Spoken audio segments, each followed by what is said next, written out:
الحمد لله نحمده ونستعينه ونستغفره ونؤمن به ونتوكل عليه ونعوذ بالله من شرور أنفسنا ومن سيئات أعمالنا من يهده الله فلا مضل له ومن يضلله فلا هادي له وأشهد أن لا إله إلا الله وحده لا شريك له وأشهد أن محمدا عبده ورسوله أما بعد فإن خير الحديث كتاب الله وخير الهدي هدي محمد صلى الله عليه وسلم وشر الأمور محدثاتها وكل محدثة بدعة وكل بدعة ضلالة وكل ضلالة في النار.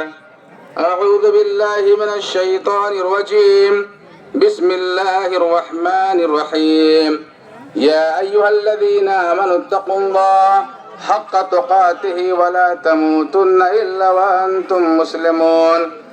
يا أيها الناس اتقوا ربكم الذي خلقكم من نفس واحدة وخلق منها زوجها وبث منهما رجالا كثيرا ونساء واتقوا الله الذي تساءلون به والأرحام إن الله كان عليكم رقيبا.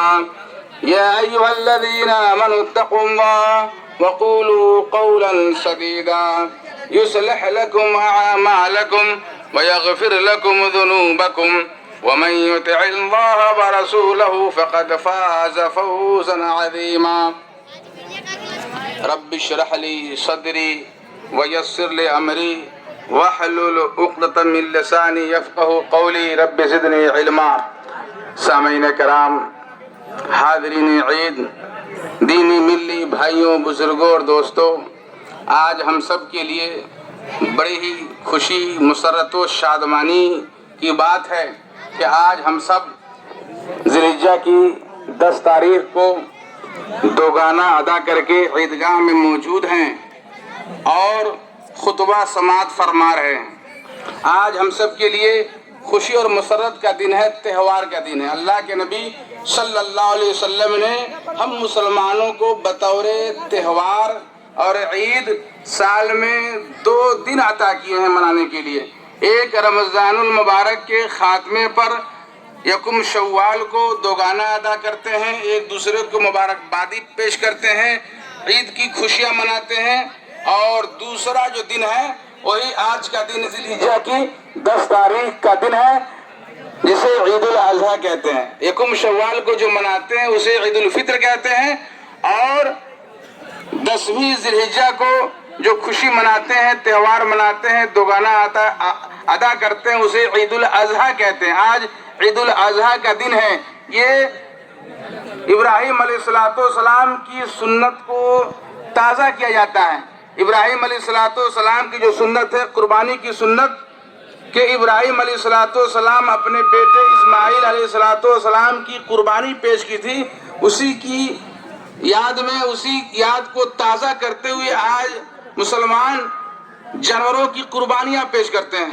قرآن نے نقشہ کھینچا ہے، قال یا بنی انی ارى فی المنام انی اذبحک فانظر ماذا تری۔ ابراہیم علیہ السلام نے کہا، اے میرے بیٹے، اے میرے لخت جگر، میں خواب میں دیکھ رہا ہوں کہ میں تجھے ذبح کر رہا ہوں۔ فانظر ماذا تری، تمہاری کیا رائے؟ یعنی ابراہیم علیہ السلام مسلسل خواب میں دیکھتے ہیں کہ اپنے بیٹے، اپنے لخت جگر نور نظر اسماعیل علیہ السلام کو ذبح کر رہے ہیں، اللہ کا حکم ہو رہا ہے۔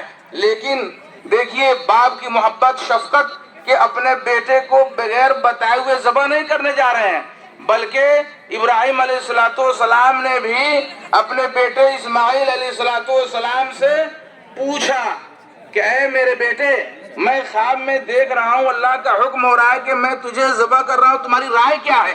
تو ایک باپ کو اپنے بیٹے سے اہم معاملے کے لیے، اہم فیصلے کے لیے رائے لینی بھی چاہیے، یہ بہترین بات ہے۔ چنانچہ اسماعیل علیہ السلام نے بھی ایک اچھا بیٹا ہونے کا ثبوت دیا اور کہا یا ابتی فعل ما تؤمر ستجدنی انشاءاللہ من الصابرین، اے میرے باپ، اے میرے ابا جان، آپ اللہ کے حکم کو کر گزریے، اللہ نے جو حکم دیا ہے اس کو آپ کریے، ستجدنی انشاءاللہ من الصابرین، آپ ان قریب مجھے صبر کرنے والوں میں پائیں گے۔ ایسا نہیں کہ آپ کے ہاتھ میں ہم چھری دیکھیں اور بھاگ جائیں، ایسی بات نہیں ہے، آپ مجھے صبر کرنے والوں میں سے پائیں گے انشاءاللہ۔ چنانچہ ابراہیم علیہ السلام اپنے بیٹے اسماعیل علیہ السلام کو لیتے ہیں اور منی کی طرف نکل جاتے ہیں، لیکن بھلا شیطان کب خوش ہو اور شیطان کو یہ بات کب راس آئے؟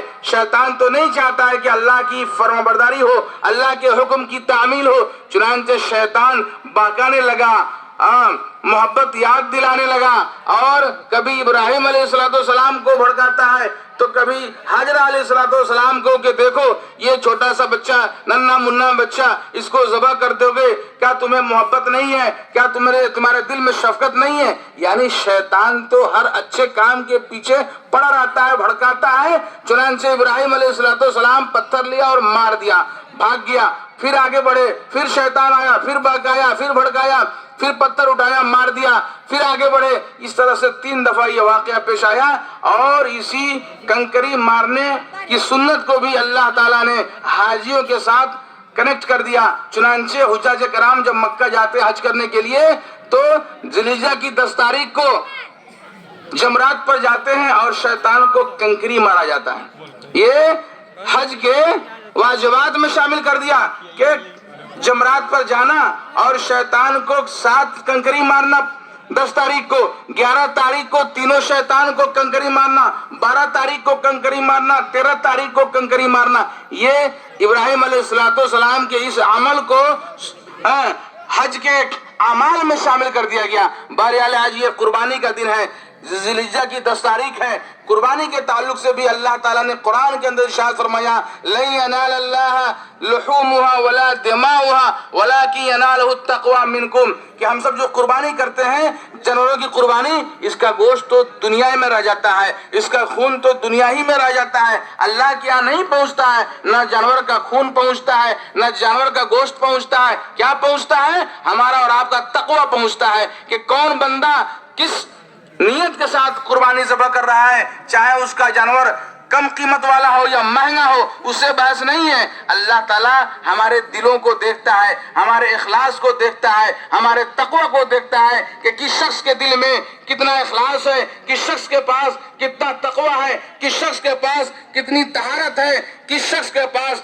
کتنی وفاداری ہے، رضا جوئی ہے، اللہ کی اطاعت ہے، ان چیزوں کو دیکھتا ہے۔ تو ہم قربانی جب کریں تو جانوروں کی قربانی اخلاص و للہیت کے ساتھ کریں، اور جانوروں کی قربانی کے ساتھ ساتھ اپنے دل سے کینہ کپٹ کی قربانی کریں، اپنے دل سے بغض و حسد کو مٹا دے، اپنے دل سے عداوت و دشمنی کو نکال پھینکے۔ قربانی کا ایک فلسفہ یہ بھی ہے کہ ہم جو جانوروں کی قربانیاں کرتے ہیں تو اس سے اپنے دلوں کے اندر جو گندگی ہے اس کو بھی نکال دے، اپنے دلوں کے اندر جو کدورت ہے اس کو بھی نکال پھینکے، بغض حسد کینہ کپٹ عداوت و دشمنی کو بھی نکال پھینکے، اور قربانی کرنے کے بعد اخلاص و للہیت کے ساتھ قربانی کریں۔ اور قربانی اپنے ہاتھ سے بھی ذبح کر سکتے ہیں، اس میں کوئی مذائقہ نہیں ہے، اور قربانی جب کریں تو صرف اللہ رب العالمین کی رضا جوئی کے لیے کریں، صرف اللہ تعالیٰ کا نام لے کر قربانی پیش کریں۔ اللہ تعالیٰ کے ہاں اخلاص کے ساتھ کی ہوئی قربانی قابل قبول ہے۔ قربانی کرنے کے بعد اس گوشت کو خود کھائیں، دوستوں احباب کو کھلائیں، اور غربا اور مساکین میں تقسیم کریں۔ یہ گوشت کا طریقہ ہے کہ خود کھائیں اور اپنے دوستوں احباب کو کھلائیں اور غربا اور مساکین میں تقسیم کریں۔ تو یہ قربانی جو آج 10ویں تاریخ ہے، اس کو یوم النحر کہتے ہیں۔ یوم النحر 10 تاریخ کے دن کو یوم النحر کہا جاتا ہے، اور اس کے بعد ایام تشریق 3 دن ہے۔ 11ویں تاریخ کل یعنی اتوار، 12ویں تاریخ پرسوں یعنی سوموار، اور اسی طرح سے ترسوں منگل، یعنی 3 دن تک اتوار سوموار منگل، اس کے علاوہ 3 دن، کل 4 دن قربانی کر سکتے ہیں۔ اور قربانی کا جانور کیسا ہو یہ آپ کو پتہ ہی ہے، حدیث کے اندر ہے کہ 4 عیب والے قربانی جائز نہیں ہے۔ لا تجوز فی اربعون لا تجوز فی العزائی، 4 قسم کے ایسے عیب والے جانور ہیں جس کو ذبح کرنا قربانی کے لیے جائز نہیں ہے۔ ایک ایسا اندھا جانور جس کا اندھاپن واضح ہو، یعنی مکمل اندھا جانور ہو، اس کی قربانی نہیں کر سکتے۔ اسی طرح سے ایسا لنگڑا جانور جس کا لنگڑاپن بالکل اسپشٹ ہو، واضح ہو، اس کی قربانی جائز نہیں ہے۔ اسی طرح سے ایسا مریض، بیمار، لاغر و کمزور جانور جس کی بیماری واضح ہو کہ یہ بیمار ہے۔ اسی طرح سے بوڑھا، نہایت ہی کمزور، جس کی ہڈی ظاہر ہو، کمزور سے کمزور ہو، وہ بھی ایک عیب ہے، اس کی قربانی جائز نہیں ہے۔ یعنی 4 یہ عیب والے جانور ہیں جس کی قربانی جائز نہیں ہے۔ تو میرے محترم دوستو، چونکہ تاخیر سے نماز ہوئی ہے، گرمی کا موسم ہے، دھوپ تیز ہے، قربانی بھی پیش کرنی ہے، ہم اپنی بات کو مختصر کرتے ہیں اور اللہ تعالیٰ سے دعا کرتے ہیں کہ اللہ تبارک و تعالیٰ ہمیں اخلاص و للہیت کے ساتھ قربانی کرنے کی توفیق عطا فرمائے۔ اللہ رب العالمین ہمارے ان قربانیوں کو قبول فرمائے۔ اللہ رب العالمین جب تک ہمیں زندہ رکھے، ایمان و یقین اور توحید پر زندہ سلامت رکھے۔ اقول قولی ھذا استغفر اللہ لی ولکم ولسائر المسلمین۔ سبحان ربک رب العزۃ عما یصفون وسلام علی المرسلین والحمد للہ رب العالمین والسلام علیکم ورحمۃ اللہ وبرکاتہ۔